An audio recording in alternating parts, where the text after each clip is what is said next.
is the quality of your message. Before we think about designing messages, there are several steps to ensure that we have a great understanding of the problem, the audience, and the context. To complete your formative research, you will use several data collection techniques, including individual interviews, focus group, participant observations, surveys, and document reviews. You will also consult current and past campaigns on the same topic.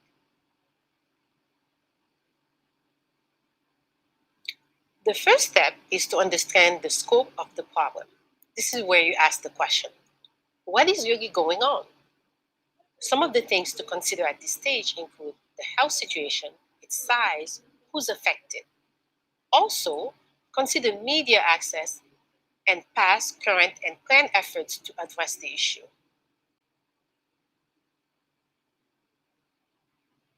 A campaign cannot be designed for all audiences. Understand that different audiences possess different characteristics that make them more or less likely to pay attention to, process, and be influenced by different messages. Audience analysis allows you to understand and better predict behavior and thus develop messages that appeal to your audience. First, look at the relevant demographic information for the topic. Consider things like age, gender, marital status, income, and education to segment the audience. Audiences can also be divided based on their readiness to change. By understanding where the individuals are in their change process, we're able to move them to the next step.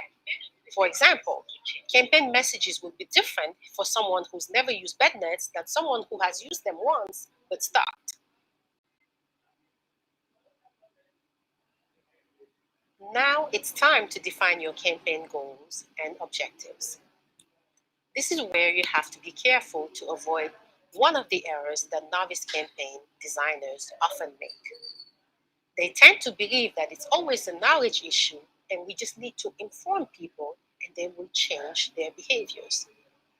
The reality is that It's sometimes 17 the hours. knowledge is there, but it is not enough to induce behavior change. For example, if you see that many families in your community have bed nets but are not using them, your campaign goals and objectives would be different than if you were working with families who don't know about bed nets. Successful, well designed messages are simple, memorable, easily understood, culturally appropriate, and meaningful to the audience. When we are talking about messages, we're not talking about a poster or brochure. We're talking about the key content, the key take home messages based on the needs identified in the previous steps.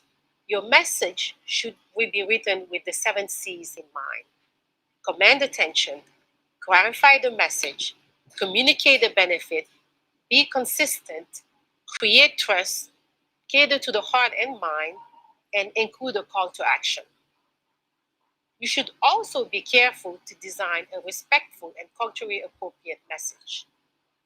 Finally, messages should be pre-tested with members of the priority audiences. When determining how to best reach the audience, you should consider both traditional channels like radio, TV, and print, as well as new technologies such as SMS messages or online applications. For example, in Ghana, the United Against Malaria campaign used SMS to share information about net use.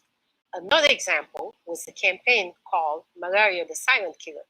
Research had shown that people were fairly apathetic and fatalistic about malaria and were not aware that pregnant women and young children are most at risk. The TV spots, radio, and print messages thus depicted the worst case scenario, warning people malaria could kill their unborn child or their young children. And the way to prevent this was to sleep under an insecticide treated mosquito net. Culturally appropriate channels such as town criers, clinic education sessions